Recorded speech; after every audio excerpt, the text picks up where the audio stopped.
comment, share and subscribe to Maulana Uzair Shahidi. بسم اللہ الرحمن الرحیم۔ پچھلے شب میں جو درس دیا گیا تھا وہ سورۃ النساء کا دیا گیا تھا۔ سورۃ النساء اصولوں پر، قوانین پر، میراث پر مبنی ہے۔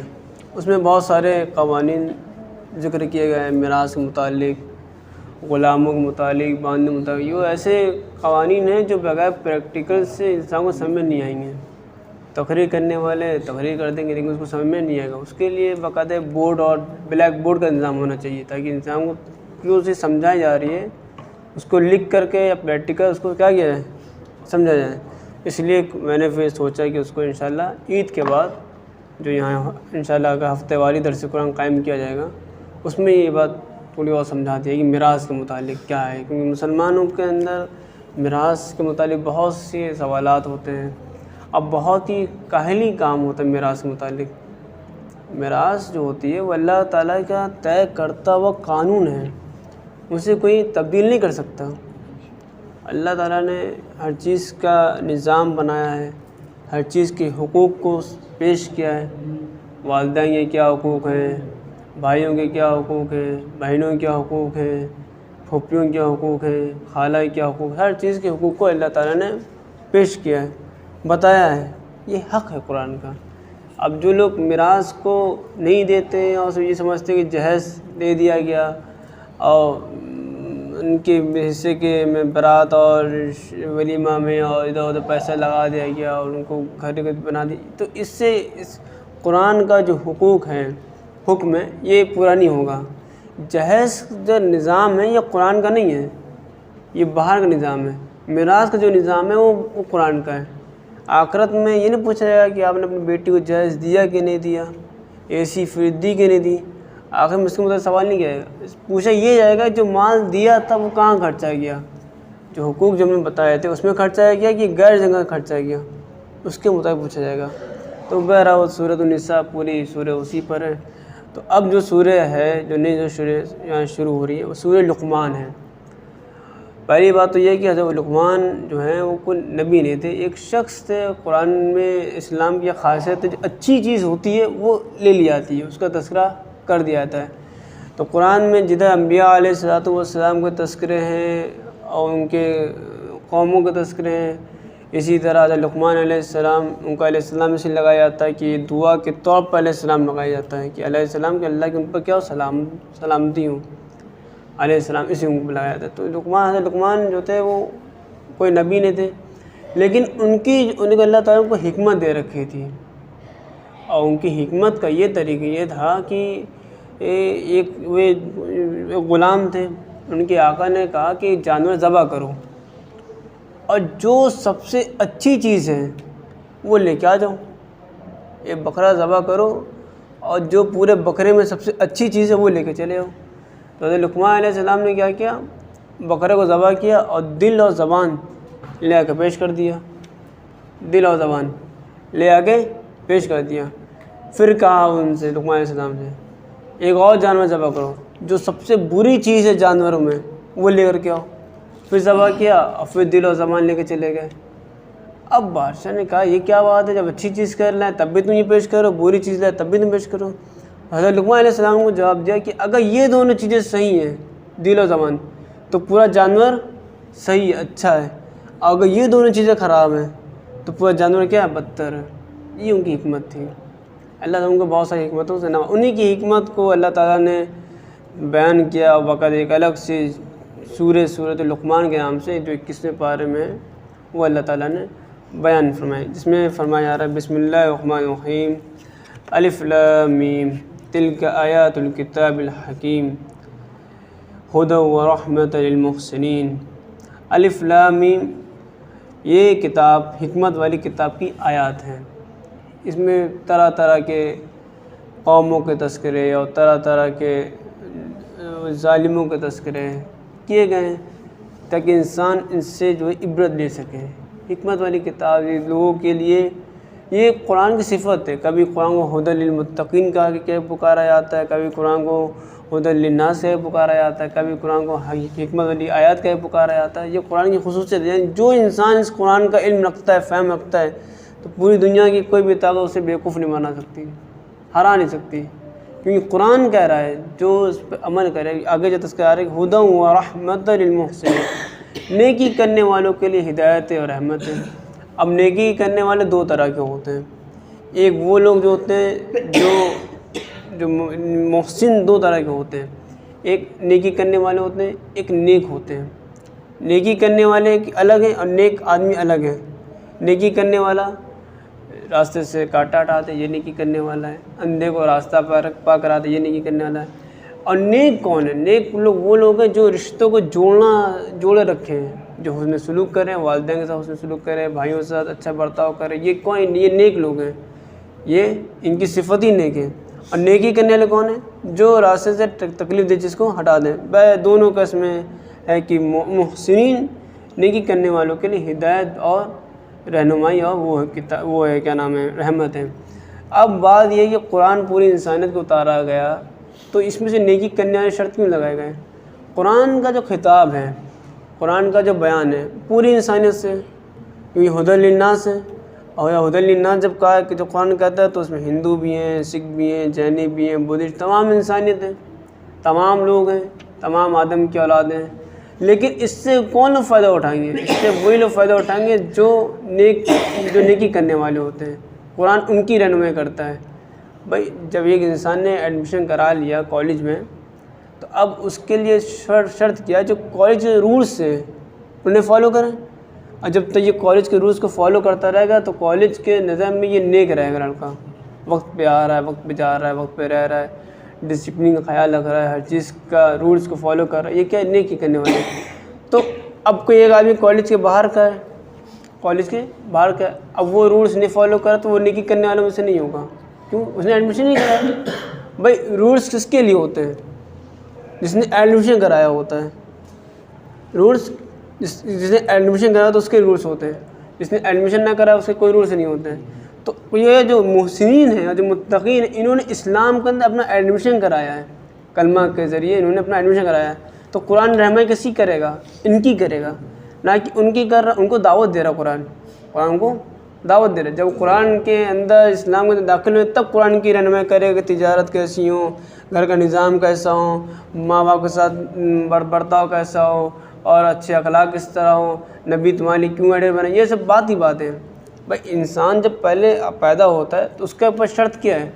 نماز۔ پہلے شرط کیا ہوتا ہے؟ ایمان۔ جب انسان ایمان جب آ گیا تب بعد میں نماز کا تذکرہ ہوگا، پھر روزے تذکرہ ہوگا، پھر زکوٰۃ کا ہوگا، پھر حج کا ہوگا، پھر اور بھی قوانین ہوں گے جب وہ ایمان قبول کر لیں۔ اب کوئی انسان ایمان ہی نہ لائے، کافر ہے، تو اس کے اوپر نہ نماز ہے، نہ روزہ ہے، نہ زکوٰۃ ہے، کچھ نہیں ہے۔ اسلام کی جو بحث ہوتی ہے اصل چیز سے ہوتی ہے، بنیاد بعد میں۔ بھائی اللہ نے کہا نماز فرض ہے، نماز کو قائم کرو، اور نماز کیسے پڑھنی ہے یہ حدیث بتا رہی ہے۔ جب انسان نماز نہیں پڑھ رہا تو وہ نماز کے مطابق بحث نہیں کر سکتا۔ نماز جب انسان پڑھے گا تب وہ جانے گا نماز کیسے ٹوٹتی ہے، کیسے فاسد ہوتی ہے، کب فرض ہے، کب فرض نہیں ہے، یہ باتیں بات کی ہیں۔ پہلے انسان نماز کے لیے تیار ہو، نماز کب تیار؟ جب انسان ایمان لے آتا ہے۔ اسی لیے ہدی و رحمت للمحسنین کہا گیا ہے کہ یہ کتاب کے ذریعے محسنین کے لیے یہ کتاب ہدایت نامہ ہے، گائیڈ لائن ہے اور رحمت ہے۔ اب محسنین کون لوگ ہیں؟ الذین یقیمون الصلاۃ ویؤتون الزکاۃ وہم بالآخرۃ ہم یوقنون۔ اسلام کی تین بنیادیں ہیں، تین بنیاد میں اسلام کے تین بنیادی اصول ہیں۔ ایک یہ کہ جب انسان ایمان قبول کر لیں، تین چیزیں یہ کہ پہلے انسان نماز کو قائم کریں، نماز کو قائم کریں۔ نماز اسلام کا دھڑ ہے، جس نے نماز چھوڑی اس نے گویا کہ اسلام کے تمام قانون کو چھوڑ دیا۔ من ترک الصلاۃ متعمدا فقد کفر، اللہ کے نبی صلی اللہ علیہ وسلم نے فرمایا کہ جس نے جان بوجھ کے نماز کو چھوڑا گویا کہ اس نے کفر اختیار کیا، انکار کیا اللہ کے حکم کا۔ ایمان کا انکار نہیں کیا، اللہ کے حکم کا انکار کیا۔ اللہ کے حکم کا انکار کرنا ایمان کا انکار کرنے کے قائم مقام ہے، آگے پیچھے کی بات قائم مقام ہے۔ تو کہیں بھی جب بھی کوئی صفت بیان کی جاتی متقیوں کے لیے یا محسنین کے لیے یا ہدایت یافتہ لوگوں کے، اس میں 3 چیزیں شرط پائی جاتی ہیں: الذین یقیمون الصلاۃ ومما رزقناہم ویؤتون الزکاۃ وہم بالآخرۃ ہم یوقنون، جو آخرت پہ ایمان آتے ہیں، جو زکوٰۃ دیتے ہیں، نماز پڑھتے ہیں، آخرت پہ ایمان آتے ہیں۔ یہ 3 بنیادی اصول ہیں۔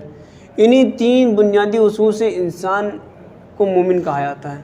انسان نماز پڑھتا ہے، نماز قائم کرنا ہے، مطلب یہ نہیں کہ 5 وقت نماز پڑھ رہا ہے، نماز قائم کرنا ہر حال میں، پریشانی ہو خوشی ہو، ہر حال میں ساعت الشکر پڑھ رہا ہے یا ساعت الخوف پڑھ رہا ہے یا ساعت الحاجت پڑھ رہا ہے یا ساعت التسبیح پڑھ رہا ہے، ہر حال میں کیا نماز کو قائم کر رہا ہے، نماز کی دعوت دے رہا ہے۔ نماز کی دعوت دینا بھی نماز کو قائم کرنا ہے۔ مؤذن کے ذریعے نماز کو قائم کیا جاتا ہے، مؤذن اذان دیتا ہے، نماز لوگ پڑھتے، یہ بھی نماز کو قائم کرنے، چلتے پھرتے لوگوں کو کیا کیا جا رہا ہے، دعوت دی جا رہی ہے، یہ بھی نماز کو قائم کرنے کے مثال پہ۔ تو نماز کو قائم کرنا، وَيُؤْتُونَ الزَّكَاةَ، اور جو زکوٰۃ دیتے ہیں۔ ہیومینٹی اسلام میں بڑی اہمیت رکھتی ہے۔ ہیومینٹی، مانوتا، انسانیت۔ چیریٹی اور ہیومینٹی یہ 2 چیزیں ہوتی ہیں جو انسان کو انسان بناتی ہیں۔ ہیومینٹی سے فائدہ انسان خود کا ہوتا ہے کہ انسان نیک بنتا ہے تو وہ خود کا فائدہ ہوتا ہے، لیکن چیریٹی کیا ہوتی ہے؟ چیریٹی یہ ہوتی ہے جو لوگ غریب ہیں، مسکین ہیں، بے بس ہیں، اپنے مال سے ان کی مدد کرنا۔ زکوٰۃ کا لفظ ہوتا ہے پاک کرنا، زکا نے پاک یعنی اپنے مال کو پاک کرنا، مال کو پاک کرنا، یعنی کہ جو مال تمہیں ہے دیا ہے اللہ نے، اس کا 2.5% اللہ کی ان بندوں کو دینا جو بے بس ہیں، بے سہارا ہیں، ان کو دینا۔ عام طور پر لوگ زکوٰۃ کو بوجھ سمجھنے لگتے ہیں، اور جو لوگ گھروں کے سامنے بھی مانگتے ہیں ان کو پکڑا دیتے ہیں، یا جو لوگ مدرسے میں پکڑا جاتے ہیں یا مسجد میں پکڑا جاتے ہیں، یہ سب زکوٰۃ ادا اس سے نہیں ہوتی ہے۔ زکوٰۃ کو زکوٰۃ کے مستحقین تک دینا کیا ایک الگ ثواب ہے۔ زکوٰۃ میں 2 فرض ہیں، ایک یہ ہوتا ہے مال کی زکوٰۃ نکالنا، ایک الگ مسئلہ ہے، اور زکوٰۃ نکال کے مستحقین تک کے دینا، یعنی جو بے بس ہیں، بے سہارا، ان تک کے دینا، ان کو جان بچا کے دینا، یہ ایک الگ اس کا ثواب ہے۔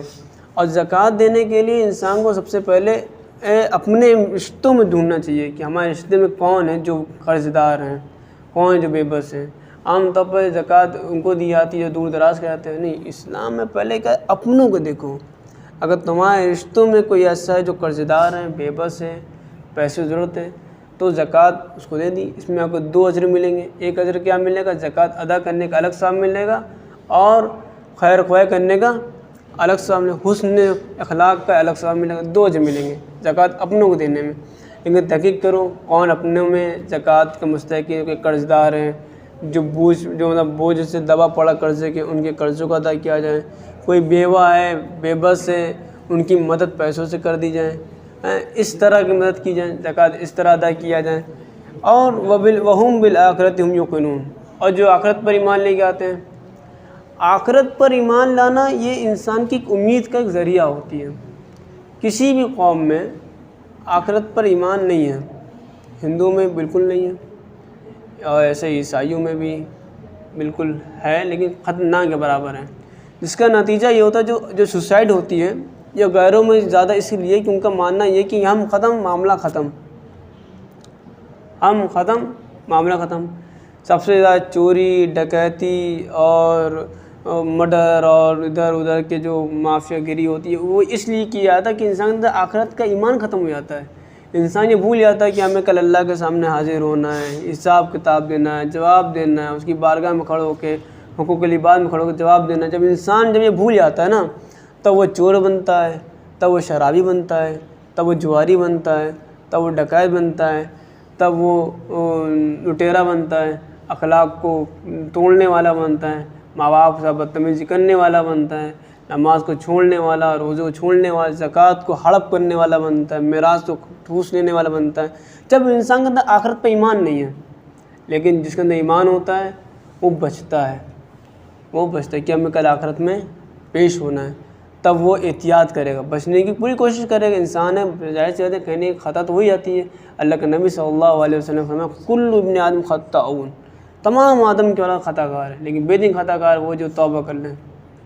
اب انسان ہے، کہنے کی خطا ہو جائے گی، میراث دینے میں بیٹیوں کو پتہ چلا کم دے دیا، بیٹوں زیادہ دے دیا، یا بیٹوں کم دے دیا، بیٹیوں زیادہ دے دی، اس میں خطا ہو گئی، تو انسان کو معافی استغفار کر دینا چاہیے.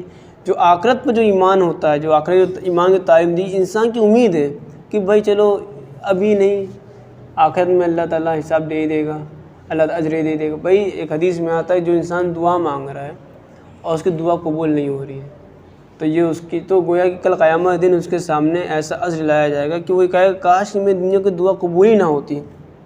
یہ جو فضائل ہوتے ہیں, جو مسائل ہوتے ہیں, یہ انسان کو امید دکھاتے ہیں کہ دنیا کی زندگی سے محدود زندگی ہے, اصل زندگی آخرت کی ہے. ہمیں بھیجا کہ آخرت کی تیاری کے لیے, تو ہمارا نفع, ہمارا نقصان, ہماری جان سب اللہ کے ذمہ ہے. اللہ تعالیٰ نے فرما رہے ہیں کہ ہم نے جنت کے بدلے میں انسان کی زندگی کو, انسان کے مال کو خرید لیا ہے. اب انسان کچھ نہیں ہے, انسان کا کچھ نہیں ہے.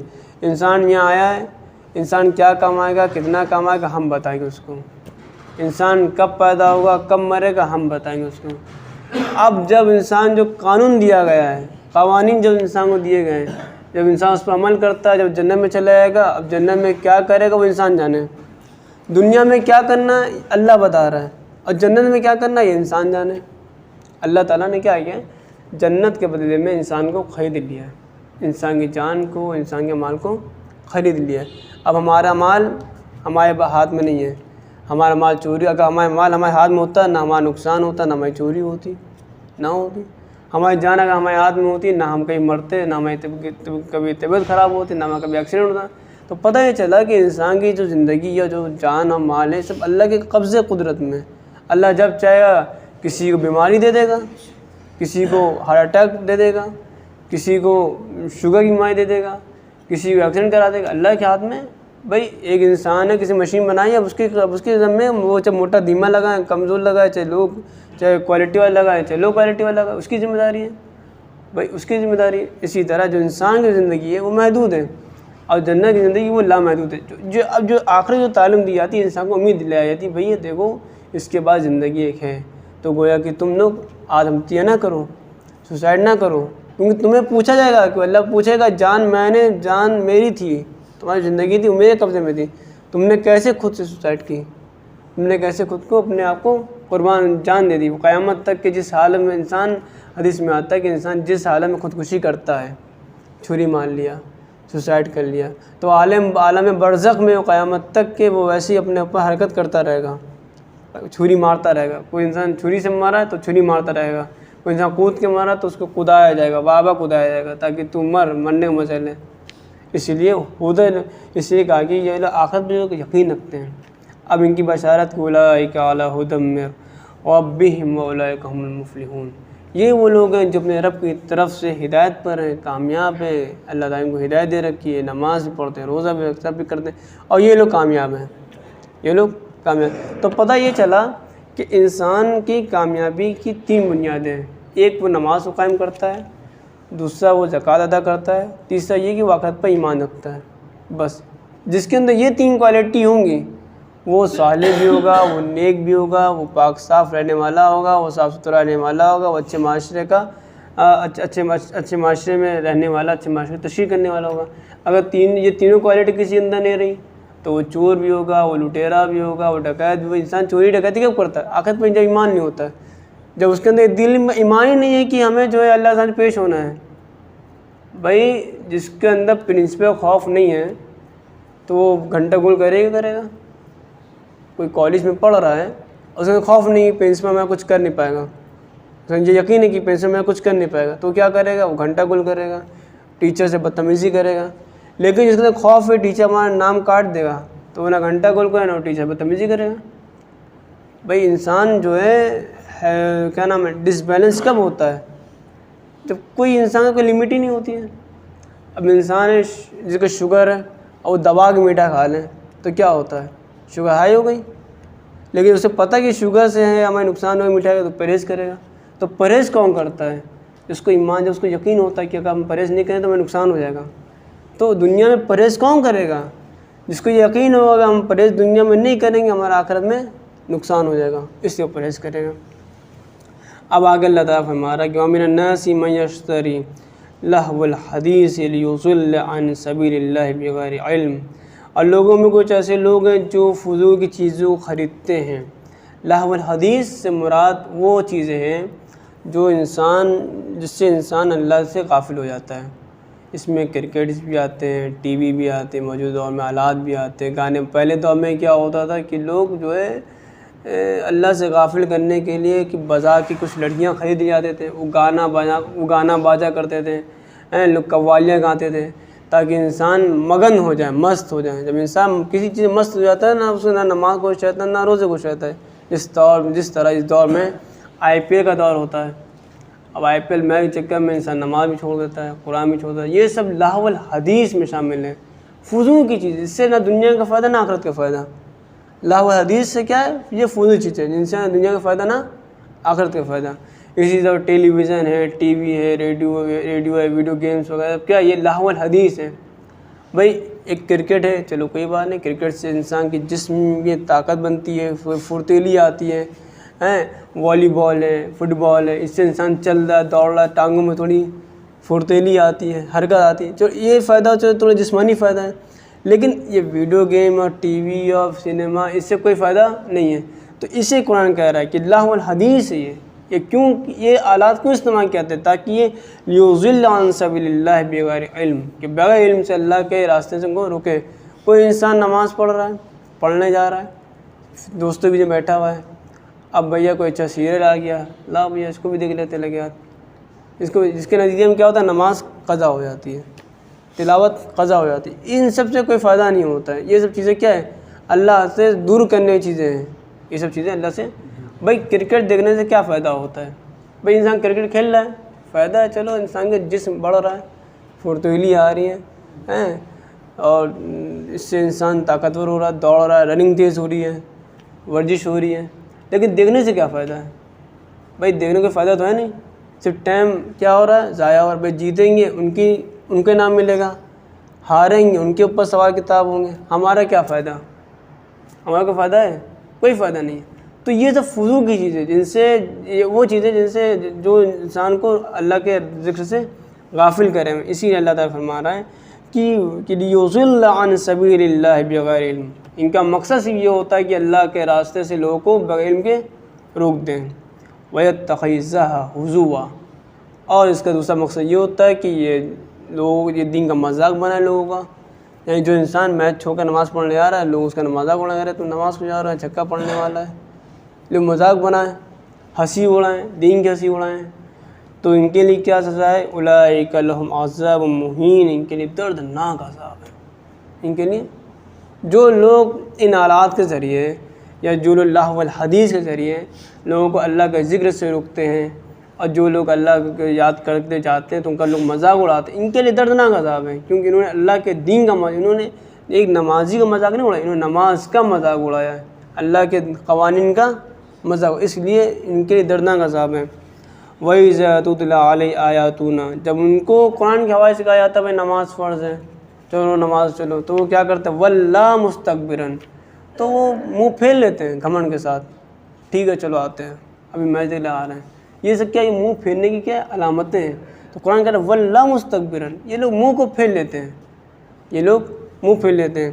كَأَن لَّمْ يَسْمَعْهَا، گویا کہ انہوں نے کچھ سنا نہیں، انہوں نے مؤذن کی اذان نہیں سنی، انہوں نے داعی کی دعوت کو نہیں سنا، انہوں نے اذان کے الفاظ نہیں سنے۔ كَأَن لَّمْ يَسْمَعْهَا، گویا کہ انہوں نے کچھ سنا ہی نہیں۔ كَأَنَّ فِي أُذُونِهِ وَقْرًا، گویا کہ ان کے کانوں میں ڈانٹیں پڑی ہوئی ہیں، ان کے کانوں میں بوجھ ہے، کچھ سن نہیں سکتے، وہ بہرے ہو چکے ہیں، ان کے کانوں میں ڈانٹ پڑی ہوئی ہے۔ فَبَشِّرْهُ بِعَذَابٍ أَلِيمٍ، تو ان کو جو ہے دردناک عذاب کی سزا کے بارے میں بتا دیجئے، کہ جو لوگ دین کو نہیں سنتے ہیں اور جو مؤذن کی اذان کو نہیں سنتے ہیں اور اس کے اذانیں ہو رہی ہیں تب بھی لوگ مارکیٹ میں بیٹھے ہیں اور گپ شپ لڑا رہے ہیں اور دوستی یاری میں بیٹھے، کینٹین میں بیٹھے اور میڈیا اور ٹی وی چینلز کے سامنے بیٹھے ہیں اور ٹی وی کو دیکھ رہے ہیں، اور گویا کہ انہوں نے کچھ سنا نہیں کہ اذان میں کیا کہا گیا کہ حی علی الصلاۃ، نماز تھا، حی علی الفلاح کا بھی تھا، تب بھی لوگ نہیں سن رہے ہیں، تو ایسے لوگوں کو جہنم کے انگاروں کی دعوت دے دی ہے، خوشخبری سنا دیجیے کہ تم لوگ جاؤ کام ہو گیا۔ قرآن یہی کہہ رہا ہے فَبَشِّرْهُ بِعَذَابٍ أَلِيمٍ، ان کو دردناک عذاب کی سزا سنا دیجیے، آپ خوشخبری سنا دیجیے۔ اب قرآن کا ایک عجیب سا معجزہ ہوتا ہے، پہلے قرآن کی جو آیتیں ہوتی ہیں وہ پہلے قرآن کی حقانیت کو بیان کرتی ہیں، پھر کامیابی کے اصول بیان کیے جاتے ہیں، پھر جو کافر ہوتے ہیں ان کے اصول بیان کیے جاتے ہیں، پھر ایمان کے اصول بیان کیے جاتے ہیں۔ قرآن میں ہر چیز کو برابر سے چلایا گیا ہے۔ اگر پہلے ایمان کا تذکرہ کر دیا گیا تو کافر کا تذکرہ کیا جائے گا، اگر کافر کا تذکرہ ہو گیا تو ایمان کا تذکرہ ہو گیا۔ جو تذکرہ ہوا تھا یہ منکر لوگوں کا تذکرہ ہوا تھا جو اللہ کے دین کے ساتھ کھلواڑ کرتے ہیں۔ اب جو تذکرہ آیا ہے وہ اہل ایمان کا تذکرہ آ رہا ہے۔ کیا آ رہا ہے کہ ان الذین آمنوا وعملوا الصالحات لهم جنات النعیم، جو لوگوں نے ایمان لیا ہے، جنہوں نے ایمان کو قبول کر لیا اور نیک اعمال کیے، اچھے کام کا حکم دیا، بری باتوں سے روکا، اچھے سے برتاؤ کیا، اچھے سے رہے، اچھے سے لوگوں سے اخلاق پیش کیے، لہم جنات النعیم، ان کے لیے نعمت والی جنتیں ہیں، ان کے لیے جنت کے وعدے ہیں۔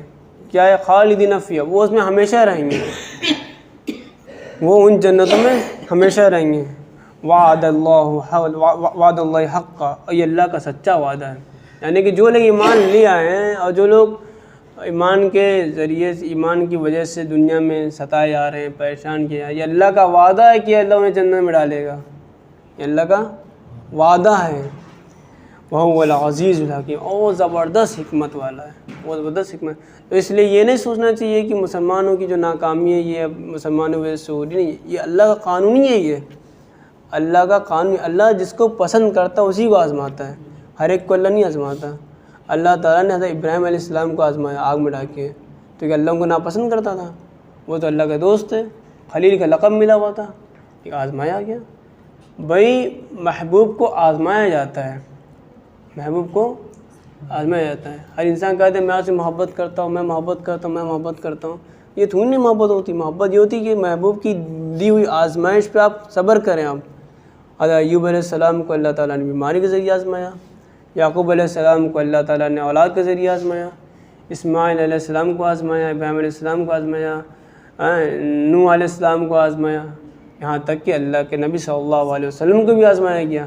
اب ان کو کیسے آزمایا گیا کہ صاحب ولادت ہونے کے بعد رخصت ہو گئے، اور ولادت کے بعد چند مہینے بعد ماں رخصت ہو گئیں، اور جب تھوڑا ہوش سنبھالا تو دادا رخصت ہو گئے، اور جب ضرورت اس بات کی تھی کہ مطلب کوئی ایک ساتھی رہیں کہ جو ساتھ میں مقابلہ کر سکے تو چاچا رخصت ہو گئے، اور جب ایک ساتھی ہوئیں بھی تو حضرت خدیجہ کبریٰ رخصت ہو گئی، اور جب کچھ لڑکے ہونا چاہیے کہ لڑکے ہوئے تو لڑکے بھی رخصت ہوتے چلے گئے، دھیرے دھیرے سب رخصت ہوتے چلے گئے۔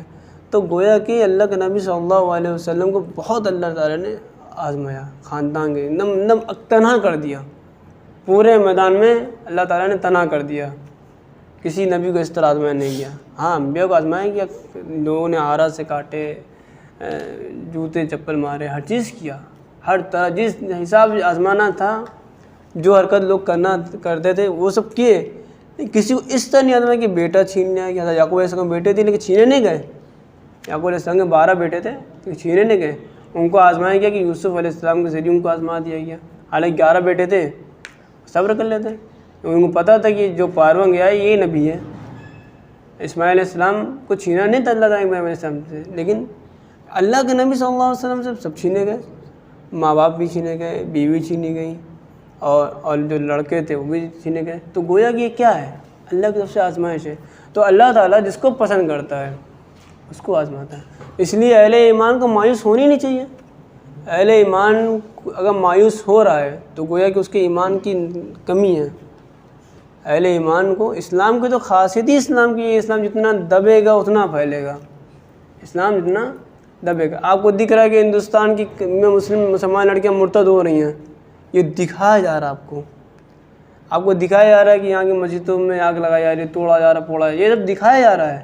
لیکن کیا باہر کی کنٹری میں دیکھیے لگاتار لوگ اسلام میں چلتے چلے آ رہے ہیں، لوگ جوں در جوں اسلام میں آ رہے ہیں، لوگ مایوس ہو چکے ہیں اب ان دین سے جو ان کے بڑوں نے بنا دیا۔ اور ابھی بھی خبر آئی تھی امریکہ کے کوئی چرچ کے پاپ تھے وہ بھی ایمان میں لیا ہے۔ تو اسلام میں لوگ آ رہے ہیں، آپ یہ دیکھیے کتنے لوگ یہ دیکھیے کتنے لوگ آ رہے ہیں۔ ہمیں جانے سے مطلب نہیں، ہمیں آنے سے مطلب ہے۔ جب انسان اچھی چیز دیکھتا ہے نا تو اس کے اندر امید جگتی ہے۔ مثال کے طور پر جب انسان یہ دیکھ رہا ہے کہ سب مارے جا رہے ہیں تو انسان کا تب ڈر خوف پیدا ہوتا ہے۔ جب انسان دیکھتا ہے کہ وہ پکڑا جا رہا تو اس کے اندر امید ہوتی ہے۔ مثال کے طور پر چند لڑکے ہیں، اب پولیس نے چیکنگ لگا دی چوراہے پہ، اب انسان خوف کب ہوگا؟ جب وہ اکیلا کھڑا ہوگا پورے چوراہے پہ، جب بغیر ہیلمٹ کا اکیلا کھڑا تو خوف ہوگا، اب کیا کرے گا؟ لیکن جب دیکھے گا 3-4 لوگ پکڑے گئے تب کہ ہاں یار، جب اس کے ساتھ جو ہوگا وہ ہمارے ساتھ بھی ہوگا، تو امید جگتی اس سے۔ انسان کو ہمیشہ جو ہے اچھی چیز دیکھنی چاہیے۔ بہرحال تو یہ ایمان کی نشانی بتائی گئی۔ اب اللہ تعالیٰ اپنی تخلیق کے بارے میں بتا رہے، خالق السماوات بغیر عمد ترونہا، کہ اللہ تعالیٰ نے آسمان کو بغیر ستون کے پیدا کیا۔ یا ستون ہے لیکن ایسا ستون ہے جو تم دکھائے نہ دیں۔ اللہ تعالیٰ نے آسمان کو بغیر ستون کے پیدا، یہ اللہ کی قدرت ہے کہ آپ اتنی مسجد میں بیٹھتے ہیں، کتنے ستون ہیں، کتنے چوڑے چوڑے ستون ہیں، پلر سے بنائی گئی مسجد ہے۔ اللہ کی قدرت دیکھی کہ اللہ تعالیٰ نے آسمان کو بغیر ستون کے پیدا کر دیا، اس میں اللہ تعالیٰ نے سورج بھی اور چاند بھی اور ستارے بھی اور بادل بھی اور بارش بھی، سب اسی کے اندر ہے۔ اگر یہاں ستون نہ لگا، پنکھا جٹاں تو پوری چھت نیچے آ جائے گی۔ ایک اللہ کی قدرت ہے، اللہ تعالیٰ دکھا رہا ہے اور اللہ تعالیٰ بتا بھی رہا ہے۔ اور کیا بتا رہا ہے وہ آگے دیکھیے اب وَأَلْقَىٰ فِي الْأَرْضِ رَوَاسِيَ أَن تَمِيدَ بِكُمْ وَبَثَّ فِيهَا مِن كُلِّ دَابَّةٍ، کہ اور اللہ تعالیٰ نے زمین میں پہاڑ گاڑے ہیں، پہاڑ لگائے ہیں تاکہ تم ڈھول مٹول نہ کر سکو۔ اتنی بڑی پاپولیشن، اتنی بڑی پبلک ہے، اگر ظاہر سی بات ہے اگر جہاز ہے، پانی کا جہاز ہے، اس کو روکنے کے لیے آدمی کیا کرتا ہے؟ زنجیر ڈالتا ہے، چین ڈالتا ہے، ایک بڑا سا چین کا لیا، اس کو ڈال دیا، جہاز جھک کے ادھر آ گیا۔ تو اور یہ چیز ہے بھی کہ انسان ناؤ میں ہے، کشتی میں سوار کر رہا ہے، ناؤ میں اگر تمام انسان ایک طرف کھڑے ہو جائیں تو ناؤ کیا ہو جائے گی؟ جھک جائے گی، ناؤ جھک جائے گی۔ ناؤ ہے اور تمام جو لوگ سوار ہیں سب ایک طرف کھڑے ہو جائیں تو ناؤ جھک جائے گی، کیونکہ بھاری وزن جدھر ہوگا ادھر کی چیز جھکے گی۔ اسی طرح زمین کو اللہ تعالیٰ نے انسانوں کو بھیجنے سے پہلے اللہ تعالیٰ نے پہاڑ گاڑ دیے، زمین کے کنارے کنارے پہاڑ گاڑ دیے تاکہ زمین جو ہے ہلے نہ، جھکے نہ، نقصان نہ ہو، تاکہ تب انسان اس کو بسائے گیا۔ تو اللہ کی ایک نظام یہ بھی ہے، وَفِيهَا مِن كُلِّ دَابَّةٍ، ہر طرح کے اللہ تعالیٰ نے جانور پیدا کیے جس سے تم فائدہ بھی اٹھاتے ہو اور جس کو تم کھاتے بھی ہو۔ اب اونٹ ہے، اونٹ سے لوگ فائدہ بھی اٹھاتے ہیں، اونٹ کھاتے بھی ہیں۔ گائے سے لوگ فائدہ بھی اٹھاتے ہیں، گائے کھاتے بھی ہیں۔ بکرے سے فائدہ اٹھاتے، بکرا کھاتے بھی ہیں۔ اب دوسری بات کیا کرنا تھا اللہ تعالیٰ بتائیں، وَأَنزَلْنَا مِنَ السَّمَاءِ مَاءً، اللہ تعالیٰ نے آسمان سے پانی کو اتارا، وَأَنبَتْنَا فِيهَا مِن كُلِّ زَوْجٍ كَرِيمٍ، اور اس پانی کے ذریعے اللہ تعالیٰ نے ہر چیز کی عمدہ جوڑے پیدا کیے، ہر چیز کو پیدا، ایک طرح کے پانی سے اللہ تعالیٰ نے مختلف چیزیں پیدا کر دکھا دیں۔ انار الگ شکل کا ہے تو سیب الگ شکل کا ہے، گنے کی مٹھاس الگ ہے تو مرچی کا کڑواڑ الگ ہے، انار کے دانے کا ٹیسٹ الگ ہے، سیب کا ٹیسٹ الگ ہے، ہر چیز کو الگ الگ چہرے، الگ الگ رنگ، الگ الگ روپ اللہ تعالیٰ نے دیے ہیں۔ اب اللہ تعالیٰ چیلنج کر رہا ہے، ھذا خلق اللہ، یہ اللہ کی تخلیق ہے، یہ اللہ کی تخلیق ہے۔ فَأَرُونِي مَاذَا خَلَقَ الَّذِينَ مِن دُونِهِ، تو تم مجھے وہ تخلیق دکھاؤ جو اس کے سوا پیدا کی، مطلب جن کی تم عبادت کرتے ہو، جن کے آگے سر جھکاتے ہو، ہاتھ جوڑتے ہو، ان کی پیدائش دکھاؤ۔ ایک ثبوت اللہ نے پیش کر دیا، بھائی میرا یہ ہے، یہ تمہارا کیا ہے؟ بھائی تمہارا کیا ہے؟ بھائی کوئی انسان ہے، مکان کا معاملہ چل رہا ہو کسی کا، تو کیا کرے؟ وہ کاغذات دکھا دے گا، دیکھو میرا اسی مکان کے آدھار کارڈ ہے، راشن کارڈ ہے، آئی کارڈ ہے، مکان کے کاغذ سب کچھ ہے، یہ سب میرا ہو گیا، جو تم چاہیں گے تمہارا کیا ہے؟ ایسے اللہ تعالیٰ کہہ رہا ہے، بھائی آسمان ہم نے بنایا، پھل ہم نے اگائے، پانی ہم نے برسایا، ہر چیز ہم نے کی، یہ میری تخلیق ہے، تمہاری تخلیق کیا ہے؟ تم نے کس کو پیدا کیا؟ تم نے کس کو بنایا؟ تم نے کس کو ایجاد کیا؟ بل الظالمین هم النار، بلکہ جو لوگ انکار کرتے ہیں ان کے لیے جہنم کے انگارے ہیں، بلکہ کھلی گمراہی میں۔ اب اللہ تعالیٰ لقمان علیہ السلام کی نصیحت کو اللہ تعالیٰ بیان کر رہا ہے کہ وَلَقَدْ آتَيْنَا لُقْمَانَ الْحِكْمَةَ أَنِ اشْكُرْ لِلَّهِ، کہ ہم نے لقمان علیہ السلام کو حکمت دی۔ حکمت کیسی تھی؟ ابھی یہ بتایا گیا کہ حضرت لقمان علیہ السلام ایک غلام تھے، ان کو بتایا گیا ان کے بادشاہ نے کہ بھائی بکرے ذبح کرو اور کوئی عمدہ چیز لے کر کے آؤ، بکرے کی کوئی عمدہ چیز لے کر کے آؤ۔ وہ زبان اور دل لے کے چلے گئے، ٹھیک ہے۔ اب بادشاہ نے پھر حکم دیا، پھر بکرا ذبح کرو اور کوئی بدترین چیز لے کر کے آؤ، کوئی بدترین چیز، جانور کی کوئی بدترین چیز لے کر، تب بھی وہ زبان اور دل لے کے چلے گئے۔ اب بادشاہ نے کیا بات ہے بھائی، پازیٹیو میں بھی آ رہا، نگیٹیو میں بھی آ رہا، اچھے میں بھی آ رہا، برے میں بھی آ رہا، کیا بات ہے؟ تو لقمان علیہ السلام نے کہا اگر یہ دل اور زبان اچھے ہیں تو پورا جسم اچھا ہے، اگر یہ دل اور زبان برے ہیں تو پورا جسم خراب ہے۔ یہ حکمت تھی، یہ حکمت تھی۔ تو اللہ تعالیٰ نے جو حکمت دی اور یہ کہا کہ تم اللہ کا شکر ادا کرو، جو نعمت اللہ نے تمہیں دی۔ انسان کو اللہ کا شکر کرتے رہنا چاہیے۔ انسان کہتا ہے شکر کیسے کریں؟ شکر پیدا کرنے کے لیے سب سے بہتر طریقہ یہ ہے کہ انسان کو ایسی جگہ جانا چاہیے جہاں اس سے لوگ کمتر لوگ رہیں۔ اسپتال میں چلے جائیے جہاں ہڈیوں کا علاج ہوتا ہے، انسان کو ہفتے میں ایک بار اسپتال جانا چاہیے تاکہ دیکھو کہ اللہ تعالیٰ تمہیں صحیح سلامت رکھا۔ اور سامنے صاحب ان کے پیر میں پائپ لگا ہوا، ان کے گلوکوز لگا ہوا، ان کے پائپ لگا ہوا ہے، وہ کھانا پینے ترس رہے ہیں، وہ نل کے ذریعے ان کے چڑھایا جا رہا کھانا پینا چڑھایا، تاکہ تم اس کو دیکھو، شکر پیدا کرو اپنے اندر۔ اپنے سے نیچے کو دیکھو، اونچے کے لوگوں نہ دیکھو۔ دنیا میں جو انسان اپنے سے اونچے کو دیکھتا ہے وہ کبھی شکر گزار بندہ نہیں بن سکتا، کبھی نہیں بن سکتا۔ اپنا نہیں دیکھو، تم گاڑی چلا رہے ہو تو سائیکل والے دیکھو، سائیکل چلا رہے ہو تو پیدل والے دیکھو، پیدل چل رہے ہو تو لگڑ کے چلنے والوں کو، جو زمین میں گھسے کے چل ان کو دیکھو، تاکہ تمہارے شکر کا جذبہ پائے۔ اللہ تعالیٰ تمہیں بہت کچھ دیا ہے، اس کو دیکھو۔ ہٹے کٹے ہو، صحت مند ہو تو اپاہجوں کو دیکھو، اپاہجوں بولنے والے ہو اچھی زبان ہے تو گونگوں کو دیکھو، سننے والے ہو تو بہروں کو دیکھو، دیکھنے والے ہو تو اندھوں کو دیکھو، کس طرح ان کی روشنی کے اوپر۔ اس سے انسان کے اندر کیا شکر پیدا ہوتا ہے، شکر پیدا ہوتا ہے۔ تسبیحات سے شکر ایک الگ ہو جاتا ہے، تسبیحات سے شکر بہت دیر پیدا ہوتا ہے، کیونکہ انسان رٹا مارتا رہتا ہے، دیکھتا کچھ ہے نہیں۔ اللہ کی تخلیق کو جب تک مشاہدہ نہیں کرتا تو ایمان مضبوط نہیں ہوگا۔ انسان کلمہ پڑھتا رہے، ایمان کو جاتی نہیں ہوگی جب تو انسان خود اللہ کی تخلیق کو اپنی آنکھوں سے دیکھنا لے۔ تو انسان شکر کرتا رہے، دعا میں شکر کرتا ہے، تسبیح میں شکر کرتا ہے، شکر کا جذبہ اس کے اندر پیدا نہیں ہو سکتا جب تو انسان خود اپنی نگاہوں سے چیز دیکھنا لے۔ اسی لیے انسان کو چاہیے کہ وہ اسپتالوں کے چکر لگائے، ہفتے میں ایک بار چکر لگائے اسپتال کے، اور اسی دن چکر لگائے قبرستان کے، اسی دن قبرستان کے چکر لگائے۔ لوگوں نے صرف شب برات کے دن قبرستان کا ٹھیکہ لے رکھا ہے، غلط بات ہے۔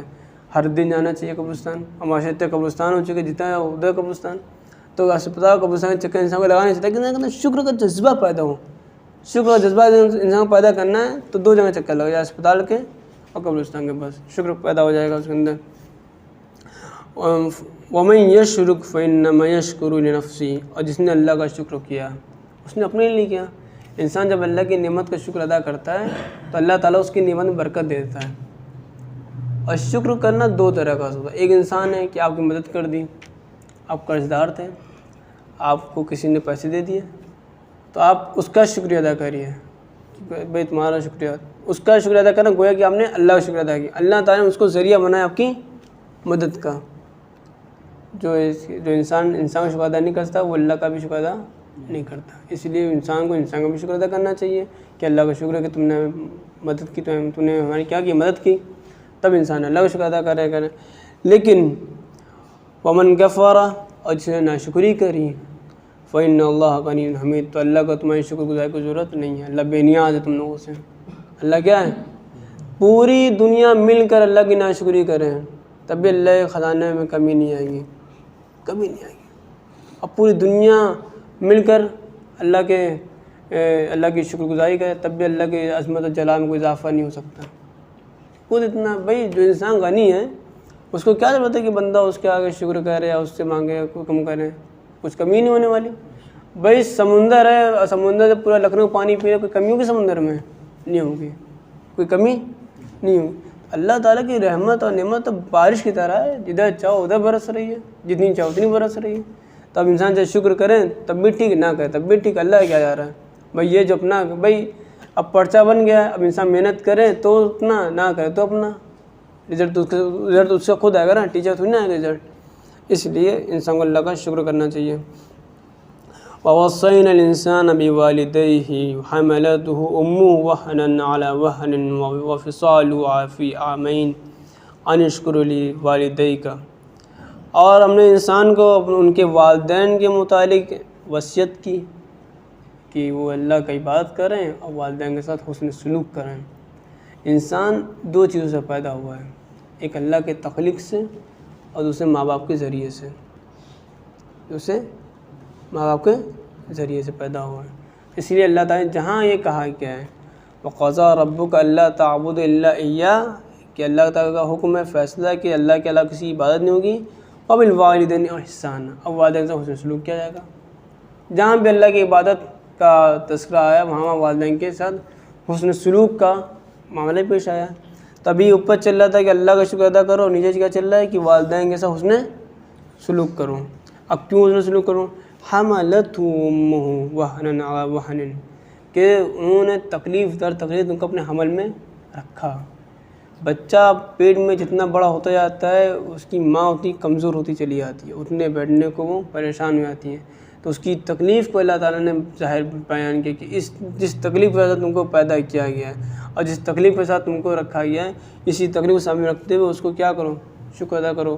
وفصالہ فی عامین، اور یہ کہ اس نے تمہیں 2 سال دودھ پلایا. تو پتہ یہ چلا کہ مدت رضاعت بچوں کو دودھ پلانے کی عمر کتنی ہے؟ 2 سال ہے.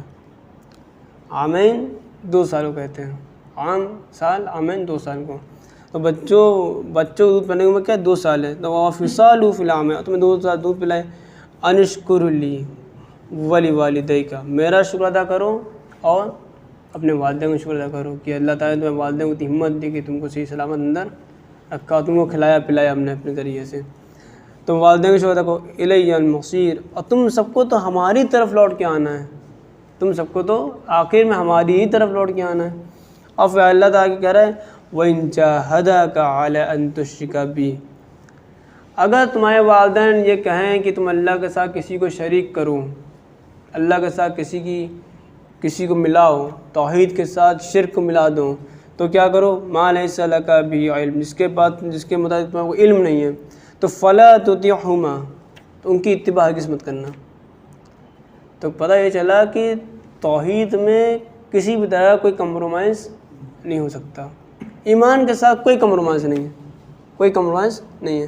چاہے تمہارے ماں باپ بھی کہیں، ماں باپ کے حکم کے بارے میں اتنی فضیلت آئی ہے کہ اللہ کے نبی صلی اللہ علیہ وسلم کے پاس صاحب بھی آئے کہنے لگے ہم میرے حسن سلوک کا سب سے زیادہ حق کس کو کیا کہا؟ امک، تمہاری ماں. ثم قال، پھر کہا کون؟ امک، تمہاری ماں. پھر کہا کون؟ امک، تمہاری ماں. پھر پوچھا پھر چوتھی بات کون ہے؟ ابوک، تمہارا باپ. یہ چیزیں حدیث میں ماں باپ کے ساتھ حسن سلوک کے بارے میں آئی ہیں. لیکن جہاں بات توحید کی آئی، کہا جائے گا کہ اللہ کے ساتھ کسی کو شریک کرو، اور کہا جائے گا کہ جو ہے رسالت کسی کو شریک کرو، تو فلا تطیعہما، ان کی اتباع نہیں کی جائے گی. کیونکہ اللہ کے ساتھ کسی کو شریک کرنے کا کوئی جواز نہیں، کوئی کمپرومائز توحید کے ساتھ نہیں ہے. ایمان کے ساتھ کوئی بھی کسی بھی طرح کا کوئی کمپرومائز ہے ہی نہیں. وصاحبہما فی الدنیا معروف، ہاں، اور یہ بھی نہیں کہ اگر ماں باپ تمہیں شرک دے بارے تم کو مارو ڈانٹو واٹو، نہیں، اچھے اخلاق سے ان کو پیش آؤ. تمہارے ماں باپ ہیں، تمہارے ماں باپ ہیں. یہ نہیں کہ ان کو ڈانٹا پیٹا کوئی نہیں، ان کی کہہ رہے سن لو، اگنور کر لو. ایمان کے بعد سب سے بڑی چیز اگنور ہے. انسان جتنا اگنور کرے گا اتنا سکون سے رہے گا. انسان اگنور ہی نہیں کرے گا، ہر چیز کو لیے بیٹھا ہوا ہے، ہر چیز کو لیے بیٹھا ہوا ہے. بھائی اللہ کے نبی صلی اللہ علیہ وسلم نے توحید کی دعوت دی، اس کے بعد مکہ کے کفاروں کے جتنی تکلیفیں ہوئیں، جتنی پریشانیاں، اللہ کے نبی سب کو کیا کہ اگنور کیا.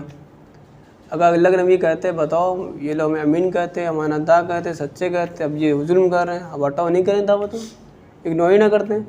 اگنور کیا تب جا کے دعوت دی.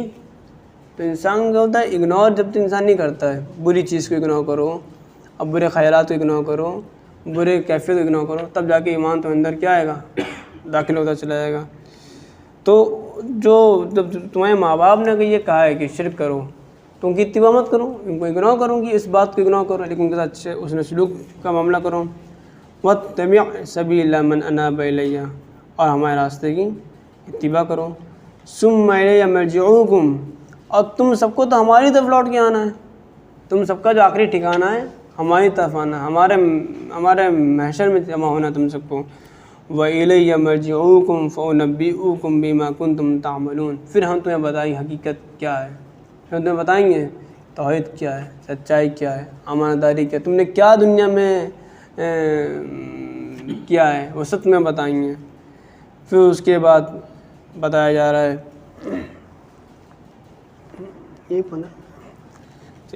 پھر اس کے بعد بتایا جا رہا ہے کہ جب تمہارے سامنے بیٹے سے کہا یا بنی انہا ان تک مثقال حبۃ من خردل، اے میرے بیٹے اگر رائی کے دانے کے برابر بھی کوئی چیز اگر ہے کہاں پہ فتکن فی صخرتی پہاڑوں کے اندر ہوں، او فی السماواتی یا آسمانوں میں ہوں، او فی الارض یا زمین کے اندر ہوں، یأتی بہا اللہ تعالیٰ اس کو بھی پیش کر دے گا، اللہ تعالیٰ اس کو بھی پیش کر دے گا۔ یہ مت سمجھنا کہ رات کے اندھیروں میں گناہ کر لیں گے بچ جائیں گے، یا گناہ کر دیں گے چھوڑ جائیں گے، یا حرکت کر کے بچ جائیں گے چھوٹی موٹی، نہیں، بالکل نہیں۔ مثال دیا ایک رائی کے دانے کے برابر بھی، دانوں میں سب سے چھوٹا دانہ کون سا ہوتا ہے؟ رائی کا ہوتا ہے، رائی کے دانے برابر اگر کوئی چیز ہے، چاہے پہاڑوں کے اندر ہو، چاہے آسمانوں میں، چاہے زمین، اللہ تعالیٰ اسے پیش کر دے گا۔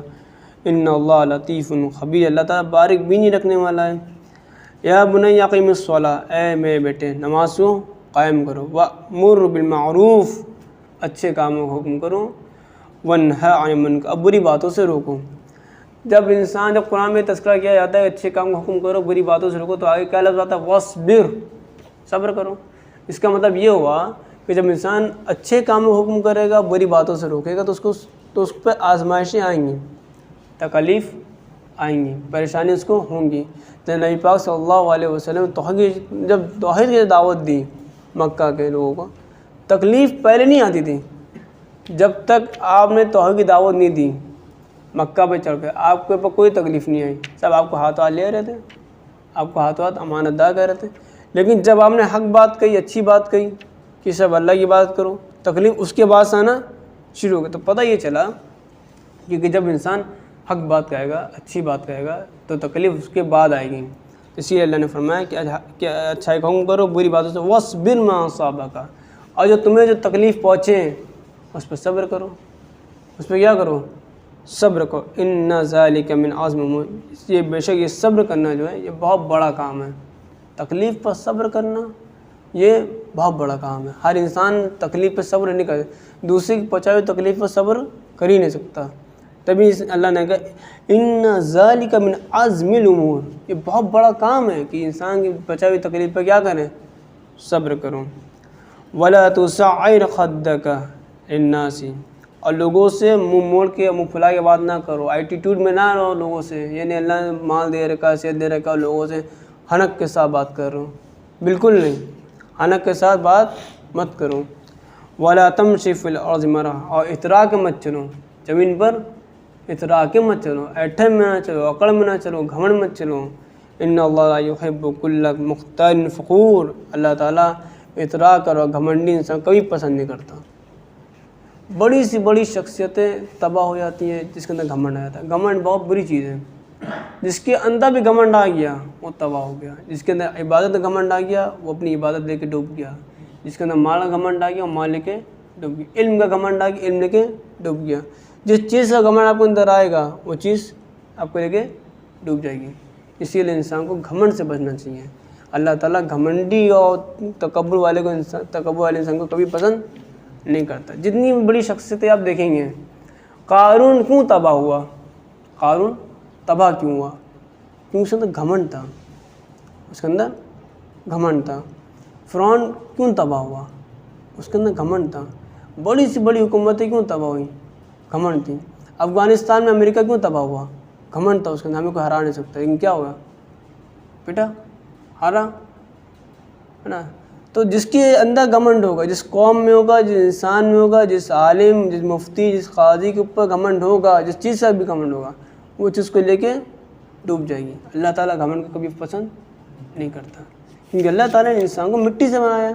اب مٹی کی صفت ہے کہ ہر چیز کو ہضم کر لینا۔ بھائی آپ مٹی میں خون ڈالو گے وہ بھی ہضم کر لے گی، پانی ڈالو گے وہ بھی ہضم کر لے گی، تیزاب ڈالو گے وہ بھی ہضم کر لے گی۔ تو انسان تو مٹی سے پیدا ہوا ہے، انسان مٹی سے پیدا ہوا، تو مٹی کی صفت کیا؟ چیز کو ہضم کرنا، کیچ کرنا، تو گھمنڈ اس کے اندر ہے ہی نہیں۔ اب پھر اللہ تعالیٰ کے فرما رہا ہے وَاقْصِدْ فِي مَشْيِكَ، اور کیا نام ہے، زمین پر اتراک مطلب گھمنڈ کے ساتھ مت رہو، مت سیکھو۔ وَاغْضُضْ مِنْ صَوْتِكَ، اپنی آواز کو جو ہے پست رکھو، بلند نہ کرو، چیخ پکار نہ کرو، اپنی آواز کو چیخ پکار مت کرو، لڑو مت، جھگڑو مت، بلند نہ کرو۔ اگر آواز کو بلند کرنا تو اچھا ہوتا تو کیا اللہ تعالیٰ فرما رہا ہے ان انکر اصوات لصوت الحمیر. اگر آواز بلند کرنے کے بولنا ہی اتنا اچھی بات ہے تو گدھے کی آواز زیادہ اچھی ہوتی. اگر آواز زیادہ بلند اچھی ہوتی تو گدھے کی آواز اچھی ہوتی. میں گدھا سب سے بلند آواز میں بولتا ہے, سب سے تیز بولتا ہے, لیکن سب سے بدترین آواز کس کی ہے؟ گدھے کی ہے. اس لیے آواز کو دھیمے رکھو, اپنی آواز کو پست رکھو, نرم میان روی اختیار کرو, نرم مزاج رکھو, ٹھنڈا رہو, زیادہ گرم اور کھولو نہیں, ٹھنڈے مزاج سے رہو, ٹھنڈی باتیں کرو, ٹھنڈی زبان کا استعمال کرو, اور کم بولو اور دھیمے بولو اور اچھے سے رہو تاکہ تم پر رحم کیا جائے. بس انشاءاللہ اب آگے کا کل درس رہے گا, اور اللہ تعالیٰ ہم سب کو ہمیں توفیق عطا فرمائیں. اور بہرحال جس کے بارے میں بات کرنی تھی کہ